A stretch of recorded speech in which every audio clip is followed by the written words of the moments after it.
अस्सलामुअलैकुम। पाक defence news channel की तरफ से मैं आप सबको दोबारा खुशामदीद कहता हूं। दोस्तों, आज की डिफेंस अपडेट सबसे पहले पाकिस्तान नेवी की तरफ से है।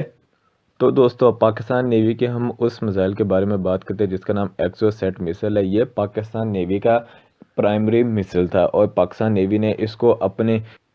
शिप्स के ऊपर लगा के रखा हुआ था। और इस मिसाइल की ख़ास बात ये थी, इससे दुश्मन जो अपने जो जहाज़ थे उनको बहुत मुश्किल से ही बचा पाते थे। एक्सोसेट को फ्रांस की तरफ से 1960 में बनाया गया था और ये short range anti ship missile है जो कि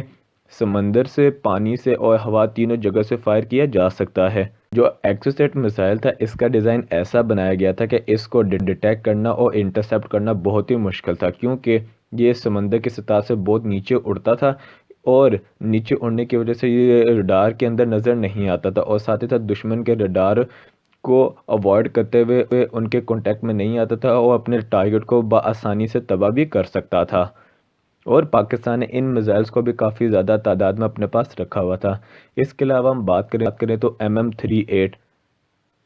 ये भी पाकिस्तान नेवी का एक एंटी शिप मिसाइल है जिसको पाकिस्तान नेवी ने काफ़ी ज़्यादा तादाद में अब तक स्टॉक में रखा हुआ है। हालांकि ये काफ़ी ज़्यादा पुराने मिसाइल हैं जिनको पाकिस्तान ने अपने पास रखा है, मगर इनकी रेंज की बात करें तो तकरीबन तक 40 किलोमीटर्स की है और इनको समंदर के अंदर शिप के ऊपर से लॉन्च किया जाता था। इसके बाद हम बात करें SM-39 की, तो SM-39 जो है ये भी एक्सोसेट जो फैमिली है उसी का ही एक मिसाइल है और इसको पाकिस्तान नेवी जो अपनी अगोस्टा 90 जो सबमरीन है वहाँ से लॉन्च कर सकती है। और इसको पाकिस्तान ने फ्रांस से ख़रीदा भी था और फ्रांस की मदद के साथ अपने मुल्क में बना भी रहा है। जो SM-39 मिसाइल है, ये अगोस्टा 90B जो सबमरीन है उनके लिए बहुत ही ज़्यादा सूटेबल है, क्योंकि इनको टॉरपीडो ट्यूब्स के अंदर से भी लॉन्च किया जा सकता है, जिसकी वजह से ये रडार में नज़र नहीं आ सकते। और पाकिस्तान ने 2001 में इसका अरेबियन सी के अंदर टेस्ट भी किया था। इसके अलावा हम बात करें तो AM-39 की, ये भी एक एंटी शिप मिसाइल है जिसके अंदर काफ़ी इम्प्रूवमेंट्स भी की गई थी इसके नेविगेशन सिस्टम के अंदर। और इसको समंदर के अंदर से भी लॉन्च किया जा सकता है, हवा से भी लॉन्च किया जा सकता है। इसको पाकिस्तान नेवी की तरफ से अपने हेलीकॉप्टर्स के ऊपर से और एयरक्राफ्ट के ऊपर से लॉन्च किया जाता है। और इस मिसाइल की मैन्यूरेबिलिटी इतनी है कि इस मिसाइल को दुश्मन के जो एंटी शिप मिसाइल हैं वो भी नहीं रोक सकते। और इसकी इफेक्टिवनेस भी इतनी है कि दुश्मन के जो एंटी मिसाइल जो कैपेबिलिटी है उनको चकमा देते हुए आसानी दुश्मन के जहाज़ों को भी तबाह कर सकता है। इसके अलावा हम बात करें तो MM-40, ये भी पाकिस्तान नेवी ने काफ़ी ज़्यादा तादाद में इन मिसाइलों को अभी तक अपनी फ्लीट में रखा हुआ है। ये जो मिसाइल है ये ओनली सिर्फ 2 से 3 मीटर सरफेस से ऊपर उड़ता है और जिसकी वजह से ये दुश्मन के जो मिसाइल हैं और उनके रडार के अंदर आते हुए बगैर दुश्मन के जहाज़ों को तबाह करने की सलाहियत रखता है। तकरीबन तक पाकिस्तान ने 4 से 5 किस्म के जो फ्रांस के बने हुए जो एंटी शिप मिसाइल हैं वो अपने पास रखे हुए हैं। अब पाकिस्तान नेवी इनको बआसानी इंडियन नेवी के अगेंस्ट में इस्तेमाल कर सकती है, क्योंकि अगर पाकिस्तान नेवी इन मिसाइलों को अपनी अगोस्टा 90B सबमरीन से लॉन्च करती है तो पाकिस्तान नेवी बआसानी इंडिया का जो एयरक्राफ्ट कैरियर है उसको तबाह करने की सलाहियत भी रखती है। क्योंकि अगोस्टा 90B जो सबमरीन है इसकी ख़ास बात यह कि इसके अंदर AIP सिस्टम लगा हुआ है और AIP सिस्टम होने की वजह से ये समंदर की सतह के अंदर काफ़ी देर तक रह सकती है। और साथ ही साथ ये बात है कि समंदर के अंदर काफ़ी देर रहने की वजह से इसको बआसानी समंदर के अंदर से जो SM-39 जो मिसाइल है उसको बआसानी लॉन्च भी कर सकती है और जिसकी वजह से इंडिया के लिए बहुत ही ज़्यादा मुश्किल है इस तरह के जो मिसाइल हैं उनसे बचना। हालांकि इंडिया के जो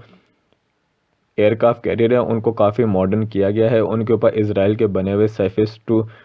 एयर मिसाइल्स को भी लगाया हुआ है जिनका नाम बारक है और साथ ही साथ उनके ऊपर 30 बैरल की 38 मिलीमीटर की गन भी लगाई गई है। मगर पाकिस्तान की सबमरीन इनके लिए बहुत ज़्यादा ख़तरनाक साबित हो सकती हैं इंडियन एयरक्राफ्ट कैरियर के लिए, क्योंकि पाकिस्तान नेवी की जो सबमरीन है इनको काफ़ी ज़्यादा मॉडर्न भी किया गया है और अभी तुर्की की STM कंपनी ने इनके अंदर जदीद सोनार सिस्टम, नेविगेशन सिस्टम लगाए हैं और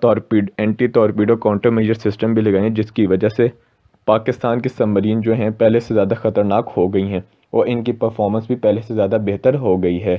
तो दोस्तों आज की दूसरी डिफेंस अपडेट सऊदी अरेबिया की तरफ से। तो दोस्तों सऊदी अरेबिया की तरफ से अमेरिका से बात की जा रही है कि वो अमेरिका का जो F-35 जो स्टेल्थ फाइटर जेट है उसको हासिल करना चाहते हैं। और तकरीबन तक इस डील के बारे में ये बताया गया कि सऊदी अरेबिया की तरफ से काफ़ी ज़्यादा प्रोग्रेस हो चुकी है इस डील के अंदर, और सऊदी अरेबिया अगले 2 से 3 सालों में अमेरिका से ये F-35 जो फाइटर जेट है वो हासिल करना शुरू कर देगा। कहा गया है कि सऊदी अरेबिया तकरीबन तक 100 से 150 के करीब इस तरह के जो स्टेल्थ फाइटर जेट है वो एक्वायर करेगी, और सऊदी अरेबिया है इनको यमन में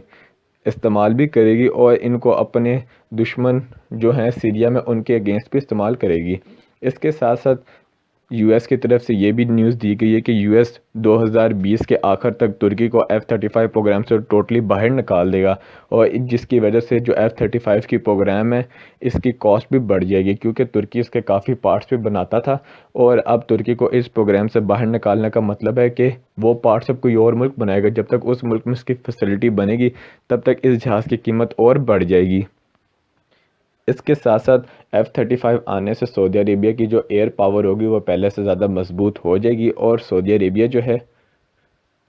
इनको काफ़ी ज़्यादा तादाद में ख़रीद भी रहा है, जो सऊदी अरेबिया के लिए वाकई में एक एडवांटेज होंगे, क्योंकि F-35 जो फाइटर जेट है ये एक 5th जनरेशन का फाइटर जेट है, और अब तक दुनिया में ऐसे सिर्फ 3 ही जहाज़ हैं 5th जनरेशन फाइटर जेट जो इंडक्ट हुए हैं, जिनमें 2 अमेरिकन और एक चाइनीज़ मेड है। तो दोस्तों आज की तीसरी डिफेंस अपडेट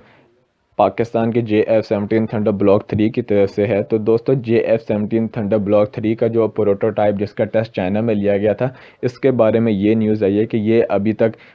असली प्रोटोटाइप नहीं है, और इस प्रोटोटाइप के अंदर काफ़ी अभी चेंजिंग की जा सकती हैं। उन्होंने कहा है कि टोटल JF-17 थंडर के 3 प्रोटोटाइप बनाए जाएंगे, जिनमें एक चाइना के अंदर होगा और 2 पाकिस्तान के अंदर होंगे, और इन प्रोटोटाइप्स के अंदर अभी और चेंजिंग की जाएगी, और इनके डिज़ाइन के अंदर भी हो सकता है अभी मॉडिफिकेशन की जाए। हार्ड पॉइंट्स की बात की जाए तो JF-17 थंडर ब्लॉक 3 के अंदर तकरीबन कहा जा रहा है कि 8 से 9 हार्ड पॉइंट्स होंगे कि ये ज़्यादा पेलोड अपने साथ कैरी कर सके। इस लिहाज से देखा जाए तो JF-17 थंडर के डिज़ाइन के अंदर थोड़ी चेंजिंग और की जाएगी, और अभी इंजन्स को लेके भी JF-17 थंडर के कोई अपडेट नहीं है। हो सकता है कि RD-93 इंजन को रिप्लेस कर दिया जाए और नए इंजन को इसके अंदर लगाया जाए, ताकि वो ज़्यादा थ्रस्ट जनरेट करे और जहाज़ की परफॉर्मेंस को और ज़्यादा बेहतर बनाया जाए। टोटल JF-17 थंडर के 3 प्रोटोटाइप बनाए जा रहे हैं, और इनके अंदर ज़्यादा चेंजिंग होने की वजह से यह जहाज़ ज़्यादा बेहतर भी हो सकता है, और हो सकता है कि JF-17 थंडर ब्लॉक 3 जो है मीडियम वेट फाइटर जेट की कैटेगरी के अंदर भी आना शुरू हो जाए।